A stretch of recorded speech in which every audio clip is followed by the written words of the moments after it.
Ассаламу алейкум, ардақты мұсылмандар.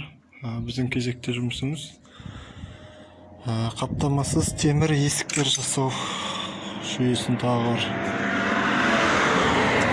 видео қылып көрсеткім келіп отыр.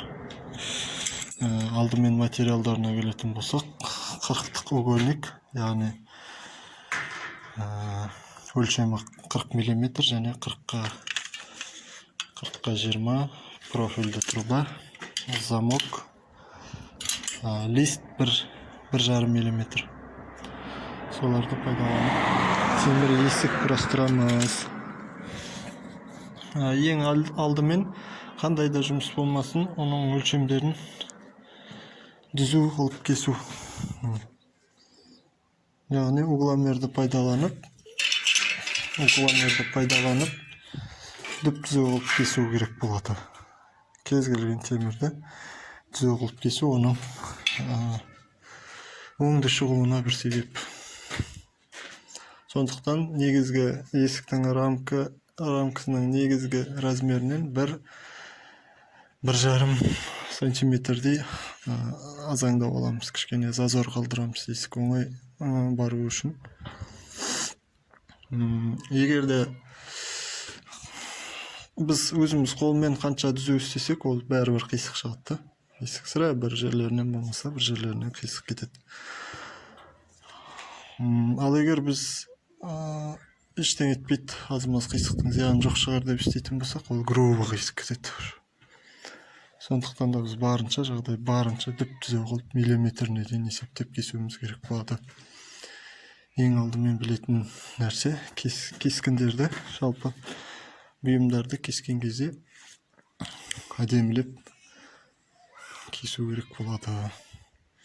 Енді размерлерімен қазір угольникті кесем. Материалға жалпы қаптамасыз замок пен есікке біздің ауылда жалпы құны 19 000 теңгедей материалға кетеді. Материалға 19 000 теңгедей ақша кетеді. Угольниктер 4400 теңге, профильдер 1,5 мм, 3 мм қалыңдығы. Мыналар 2700 теңге, листерің 7,5 теңге, замоктар 3000 теңге. Сөйтіп есептеп қосқанда жалпы 19 000 теңгеге жобалап қалады. Енді рамкасын құрастырамыз, сосын жайлап жинақтай береміз есіктерді. Есіктің рамкасы кесілді. Енді осыны жинап жатырмыз. Негізгі размерінен айтып өткендей, ішкі беті тасқа киілетін жері ғой. Сол негізгі размерінен 1 немесе 1,5 сантиметрдей зазорға қалдырамыз. Сосын диагональ шығарарда прихваттамай тұрып, метрмен диагональдап қойып алған жақсы. Жобалап та енді келтіріп. Сосын прихваттамасы алдым бұрын қарау керек. Мына шетіде бәр шеті притик жатып тұру керек. Айтып отқан бүйтіп ашық қалмау керек. Немесе қисайған жағдайда бір шеті теп, бір шеті ашық қалмау керек. Сондай тұстарын қарау керек. Және де мына шетімен мына биіктігі бірдей болу керек. Бұлай шығып кетпеу керек, кіріп те кетпеу керек. Бірдей болып тұру керек, мына шетте бірдей. Сосын астына осындай екі қатар бірден қойып, соған жатып тұруына көз жеткізу керек. Сосын прихватты берерде мына шетінен емес та, мына тұсынан берген жақсы болады. Мына шетінен емес та, мына тұсынан берген жақсы болады. Диагональ 1-2 мм ойнаған кезде былай сол кішкене қозғалуына себеп болады. Мына тұстан берсеңіз ауыр қозғалады. Мына қысық болады. Мына тұстан прихватты шетінен беріп, диагоналына анығына көз жеткізіп, сосын мына тұстарынан прихваттап тастаймыз. Сосын бір шеттен бастап сарқылаймыз. Диагоналін қарадық. Диагоналін екі шетінен қараймыз. Егер бір жағы сәл ұзындау болып тұратын болса, мысалы 6 мм-ге 1 сантиметрге ұзын болып тұратын болса, соны жартысын аламыз. Мысалы 1 сантиметрдің жартысы 5 мм. Ана жақтан мына ұзындыққа сол 5 мм қосып келтіреміз. Мына тұсы жатып тұр. Мына тұсы кішкене асты тимей тұр. Соны қазір сваркілер емес бұрын бұлай қиғаштап мына бұрау отырып угольникті тегізіп қойып сваркілейміз. Сондай бір мелочтарына қарап істеген жақсы болды. Мына шекелерінен сваркіледік. Енді мына диагоналі қазір бізде точно тұр. Оң тұр. Енді мына тұсынан сваркілеп приходтап шығамыз бәрінің де. Дәл сол тұстарынан. Бір шетін түгел сваркілеп тастамаймыз, себебі қалған шет тартып қашып кетуі мүмкін. Сондықтан бәрінің осы тұстарынан приходтаймыз да, мына тұсын толығымен сваркілеп тастаймыз. Рамканы толық сваркілеп болдық. Мынау есіктің жалпы артқы беті де былай рамка тегіс жатыр. Ол біріншіден жатқызып қойып сваркілеуге оңай болады. Тетірек қойып сваркілеу тегіс жатады да. Астына осындай тегіс профильді пайдаланып тегіс құрастырып алуға мүмкіндік бар. Сосын тас келетін жері мынауға сыра есіктің әуелгі негізгі өлшемі ішімен өлшенеді, сыртымен өлшенбейді. Ішімен өлшенеді. Тағы екі бағытынан қоясыңыз, астынан половой және вертикальный төбеден төменнен жоғарыға қарай қойылады. Оны түгел төрт шетінде айналдырып сваркілей берудің қажеті жоқ. Осы екі шет тұсынан қисаңыз болады. Мына шет құятын болсаң, мына шет ашық тұр, асты ашық тұр. Қажет емес, тек екі тұсынан қиылады. Дәл сөйтіп айналдырып сваркіледік. Енді ішкі рамкасын сваркілейміз. Рамканы құрастырып болдық. Енді ішкі рамкасын 20-40 профиль, қалыңдығы 1,5 мм ішкі рамкасын құрастырамыз. Және топсасын қоямыз. Мына рамкада құрастырып болғаннан кейін бұның асты үстін белгілеп аламыз. Біздің кезекте мына асты болды. Бұл не үшін керек? Бұл есік оңға ашылады, немесе солға қарай ашылады деп бөлінеді. Сол үшін мынау енді біз солға қарай ашылады, яғни мына ручка мықталады, солай қарай ашылады. Сол себептен астын белгілеп аламыз да, егер солға ашылатын болса, топсаны сол бағытқа қойып дәнекерлейміз. Сол үшін бір асты деп біреуін берік шетін, ашық шетін белгілеп аламыз. Сосын оң солда песік бөлінеді. Рамкада кеткен қателік байқасаңыздар, мына шеті бірдей болып тұр да. Угольник бірдей болып тұр. Мына шеті кішкене төменге қарай түсіп кеткен. Яғни былай тұрған жүкті кішкене бетін қисайыңқырап тұр деген сөз ғой. Сондай бір қателіктерді жібермеуге тырысу керек. Мына шетте шамалы сондай. Мына шет сәл түсіңкіреп кеткен. Және де тазалаймыз. Жақсылап тазалаймыз. Ішкі рамканы негізгі размерден 5-6 мм азаңдап аламыз. Топсаны қазір маған 6 қысым, 6, 8, 7 табылған сым сваркілейміз. Мынау рамкада тип тұрмау керек, кішкене көтеріліп тұру керек. Сол үшін біз сымды пайдаланамыз. Мына көтеріліп тұру үшін. Ол енді ашылып жабылуына, оңай ашылып жабылуына әсер етеді. Қазір осы топсамен жұмыс жасаймыз афандай. Топсаны қоймас бұрын азғантай істейтін шаруалар бар. Ол үшін біз алтылық сымды түзеулеп алдық. Және датын кетірдік. Байқасаңыздар, сырты дат еді. Жазымыз тазалап жібердік, себебі сварка датқа дұрыс жабыспайды, сваркілеу қиын. Және де топсаны мына сызық қойған төңіректеріне сваркілейміз. 5-6 см. Түгел жерін былайынан алтылықсын түгел қойып сваркілеп қоюдың қажеті жоқ та. Енді осы сызық қойған тұстан осы аралыққа сым қойсақ жетіп жатыр. Екі шетінен 1,5 см қалдырып дәнекерлейміз. Сол үшін мынаны Uzundan сваркілей береміз, сосын керек емес бөліктерін болгаркамен кесіп алып тастаймыз. Сонымен тазалап, майлап сондай жұмысқа дейін жеткіземіз. Топса сваркіленді. Ұзынша қысымды бұлай сваркіледік. Сымның топсаға қойғанда түзу жатуын қарау керек. Бұлай кетіп қалмаған жақсы. Осынша алып сваркілеп қойдық енді. Топсаны екеуін екі бөлек ажыратамыз. Сол үшін араларын кесіп тастаймыз, шеттерін. Осындай түрі бар. Топса қою кезіне келдік. Топсаны сым сваркіленген, іші майланған. Және де мынандай струбцендермен ішкі рамканы қысып ұстатып қойдық. Және де профиль бергі рамкамен бірдей болып тұрады, немесе 1-2 мм сәл биіктеу тұрады. Арасында зазор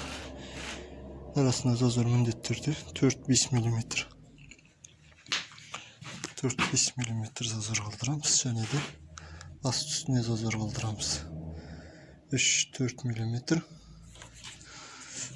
Міне кішкене тек болды, бірақ кейін кесіп жіберетін шығармыз. 3-4 мм. Или ар жақта астындағы 3-4 мм-ді бөліп жібереміз. 2 мм, ар жаққа 2 мм. Енді сваркілегенде мынау ойық жағы ішкі рамкада төбесінде тұрады, және де шошақ жағы сыртқы рамкада астында тұрады. Мен осы түрде дәнекерлеймін. Топса қойылды. Айтып өткенде шошақ жағы сыртқы рамкада дәнекерленеді, және де астында тұрады. Және ойық жағы ішкі рамкаға сваркіленеді, ол үстінде тұрады. Енді топса қойғанда әр кезде әр түрлі шығады. Жалпы 60-70% оңтайлы шығады. Қалған проценттерге кішкене жұмыс жасау керек болады. Қисық шығады, дұрыс ашылмайды, кішкене кесіп шлифовать ететін орындары бар. Бірақ бұл сәл притиктеу, сәл күшті. Бұл болады деп қойған түріміз да болады. Бұлдай притик положено өтіп кететін шығар салмақпен.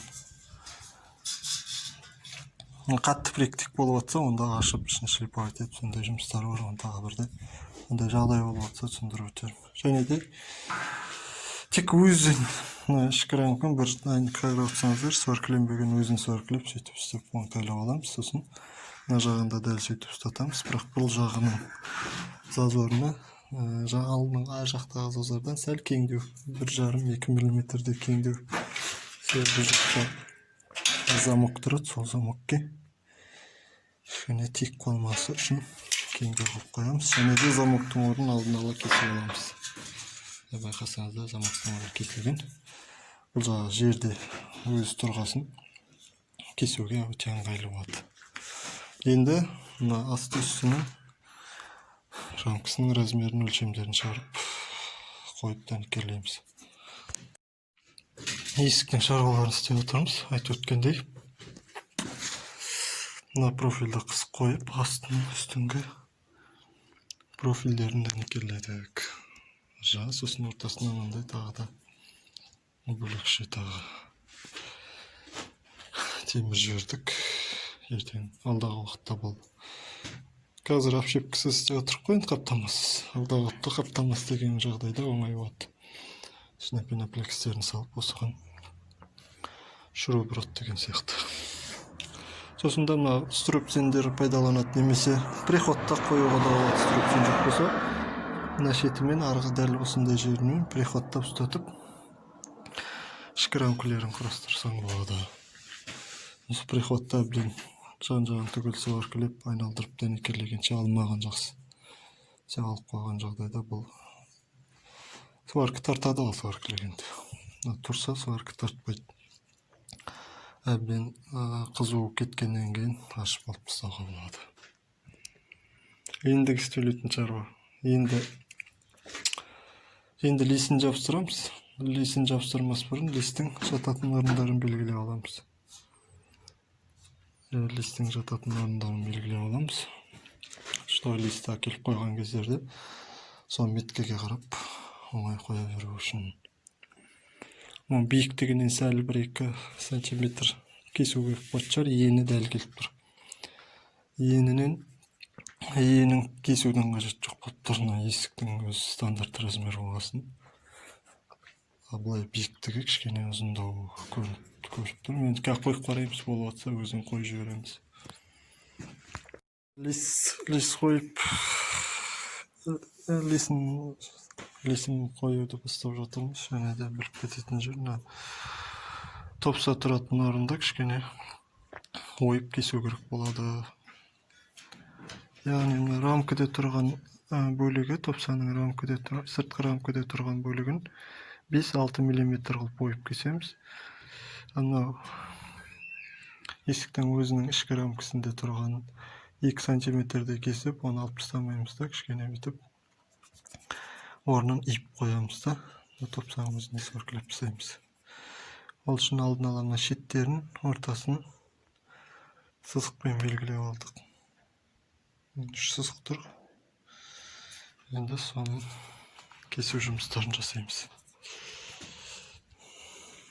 Лист 1 жарымдық. Және бұл горячий катка, холодный катка деймі. Сондай оғат екен бұл. 1 жарымдық 2 түрі бар. Мынау горячий катка екен. Шу каленый, не каленый деген сияқты ғой. Мынау сондай ақшыл түрі. Кім қалай атайды? Комментарийге жазып кетсеңіз болады. Топса тұратын орынды кестік. Ол айтып өткенде 2 сантиметр жағы кесіліп алып тасталынбайды, қайырылып қойылады. Және де топсаның сыртқы рамкасының ішіне астына кіріп кететін бөлігі 5-6 миллиметр. 5-6 миллиметрдей кесіліп алынып тасталады. Және де ішкі рамканы мынандай ішкі рамка ойнайды ғой енді. Мына жағында захват болмағасын, бұл былай ойнайды. Листі қойған кезде ойнап кетпес үшін мұндай зазор беріп, астына стрүпсемен қысып, листі орнына жатқызып, прихватта болғаннан кейін шешіп алып тастаймыз. Осындай, енді ондай қатты ойландыратындай емес, бірақ для удобства осылай істеп қоямын. Енді листі қоямыз, сосын прихваттау жұмыстарын бастаймыз. Листі қоймас бұрын есікке лист жататын орындарды, листің шеті келетін орындарды сызып белгілеп алған жақсы. Байқатсаңыздар, мына жерде сызық бар. Шетін келтіріп қоясыңдар. Мынақта да бар не?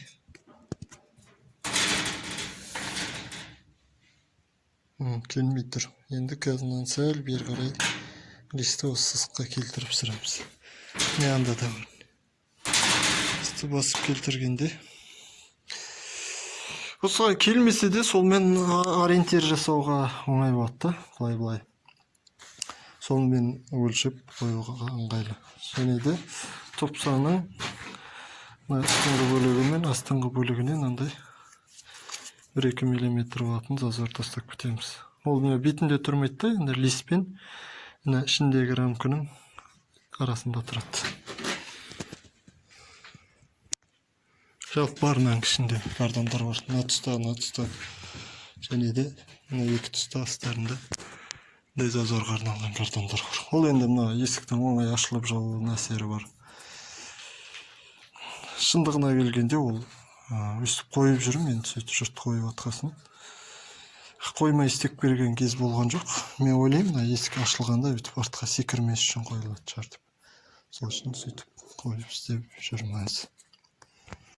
Орнына қойып, бірінші прихватқа ұстатып аламыз. Солына рогаш арқылы листті қысамыз. Және де астыңғы бөлігінен листті дәнекерлейміз. Сөйтіп бір шетінен, дәл осы жүйемен бір шетінен кардон тұрған тұстан кардон тұрған тұстан мына төрт шетінен приходқа ұстатып аламыз. Сосын есікті шешіп рамканың өзінің үстіне айналдырып жатқызып өзімізге қаратып ыңғайлы тұсынан шекесіне сваркілеп айналдырып дәнекерлейміз. Есік теріс айналдырып қойдық, жаңа айтып өткенде негізгі рамкасына осылай жатқызып қойдық.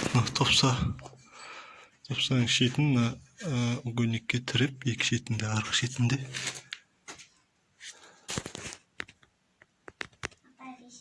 шетінде дәл солай тіреп. Негізі мына угольник бар ғой, соның үстіне осы профиль жатқызған жақсы. Сосын қысқан кезде мына угольникпен бірге қысқан жақсы болады. Мына листің тек өзін қысатын болсақ, мына профильмен да мына лист жұқа ғой. Мына кішкене бүйтіп волна болып кетуі мүмкін. Листің өзі де волна болып отыр қазір.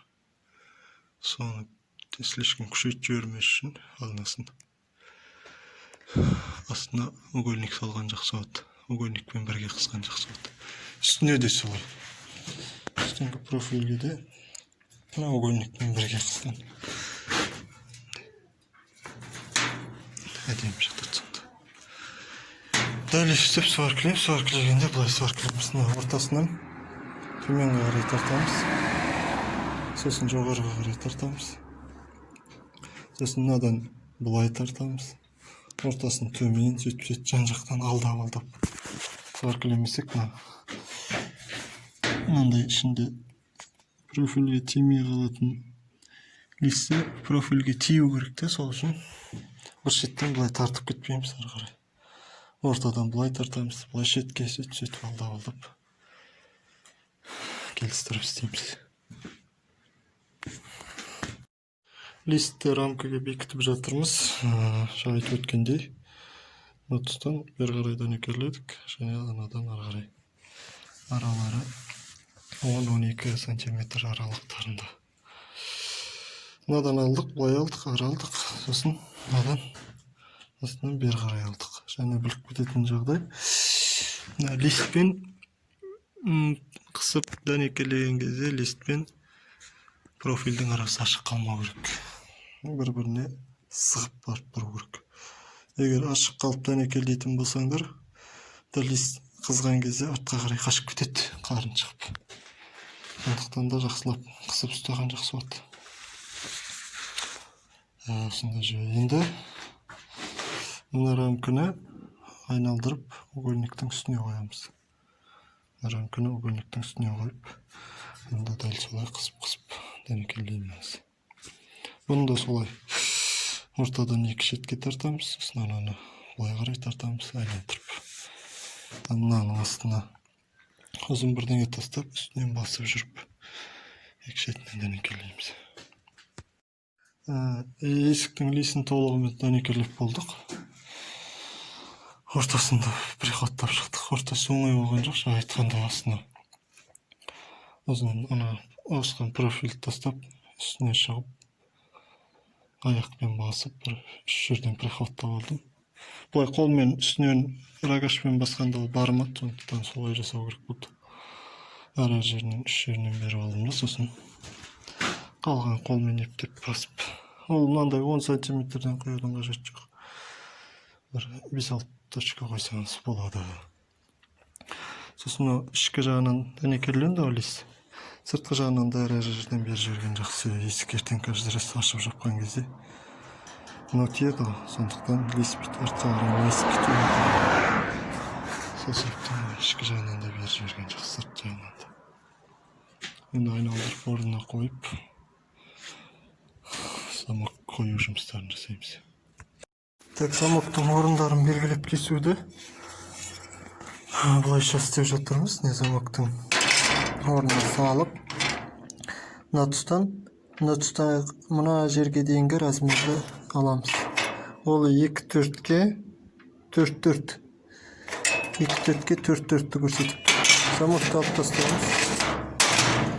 2 төртке 4 төртті белгілеп аламыз. 2 шетіне төбесті 2 төртке 4 төрт. Сосын арасын бұлайша. Енді мына аралық шыққаннан кейін біз мына аралық шығаруымыз керек болады. Ол мынандай жүйе. Орында тұр. Мынаны дәл орнына қоямыз. Бұлай да кетіп қалмау керек, бұлай да кетіп қалмау керек. Орнына қоямыз. Орнына қойғаннан кейін мына тұсы бар ғой, мына тұсы. Сол тұсына біз угломерді саламыз бүйтіп. Міне ар жағында көрініп тұр ғой угломер. Соны бүйтіп саламыз да, угломерді алып тастаймыз да, орнын шығып кетсе жағамыз. Сонда мынандай жағам. Мына жағы да дәл солай. Үстіңгі тұсын, мына өртісінен. Ойып кескен кезде ойықның ішінде қалып қою керек та, бүйтіп. Мына шетіне қарай бүйтіп шығыңқырап кетпеу керек та. Дәл үстіп кесем. Мына қалай болгарка бармайды деп ойласаңыз, мен бүйтіп мына жерден мына тұсқа дейін дәлдеп апарып кесем да.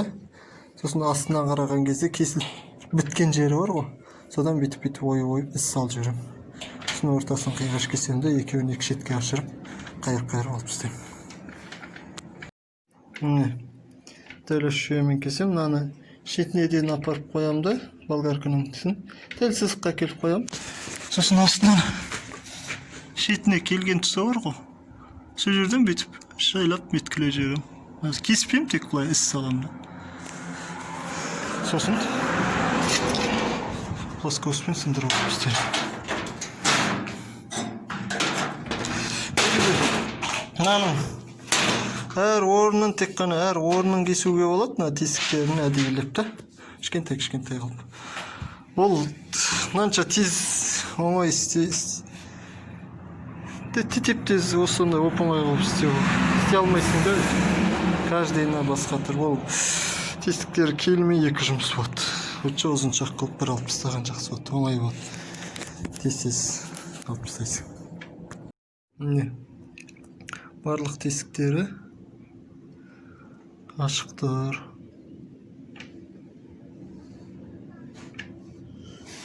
Мына тесіктерді бәрі анық көрініп тұр. Замоктың сыртына мындай темірден қоршау істедік кішігірім. Замок өзінде қатып тұрмас үшін былай берсе алып сыртына қоршап тастаймыз. Осы арқылы замок жиналады. Ол енді мынау негізгі размерге 8 сантиметр қосып істейміз. Мынау асты кішкене ашық түрде ойлайтын шығарсыз. Бұл жерде ілгіш тұрады. Ілгіш жасаймыз. Есік іштен жапқан кезде іштен іліп алатындай. Сол үшін астын 5-6 сантиметр үлкендеп алдық. Сосын негізгі керек размерге 4-4 санттан қосып аламыз. Неқа 4. Соны ізін батыру арқылы қайырып сен осындай бейім жасап замокты қоршап қоямыз. Енді қалған жұмыстарын жайлап істей береміз. Замоктау жұмысын толығымен бітірдік. Енді замокты жинап алаттық. Так, мынау угольник, мына ілгіштерді жауып тұрады, қорғап тұрады да, сыртта келіп біреулер ілгішті балғалап ашпауына себеп. Және ілгіш бар, іштен іліп алатын. Бұл ілгіш 15-тік профиль және 10-дық профильдерден істелген. 15-тік профиль, 10-дық профиль. Сонда ілгішке қатып кетеді. Енді қалған жұмыстарын істейміз.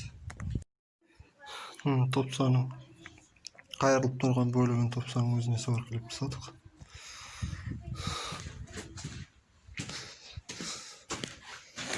Кескен бөлігі астына кіріп кетеді. Қайырылған бөлігі топсаның үстіңгі бөлігіне сорқылып. Және де есікке қандай бөлекше лист сорқыледік. Бұл кішкене есіктің есік ерекше сән беріп тұрады өзінше. Және размері тұқ бұлмен. Есік негізі 2.15 қой. бір тас артық қала жіберген. 1,90 емес те 2,15. Сондықтан лес 2 метр. Ар жағына жалғау керек болды. Сондықтан 18 сантиметрде жалғап. Осылай істедік. Енді шеге қағатын орындарын дайындаймыз. Шеге қағатын орындар жобамен осы топсаның тұстарына келіп қалады. Шеге қағатын орындарын қойдық. Осынша 4 шетінен шеге қағатын орын қалдырдық.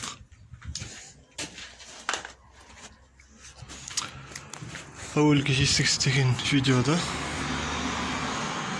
бір жігіт осы петляның үлкен болған жақсы болады деді. Әдетте кішкентайлау қылып қалдыратын едім, кішкене аккуратно әдемі болып тұрсын деп. Жоқ, ол үлкен болған бір жақсы жері.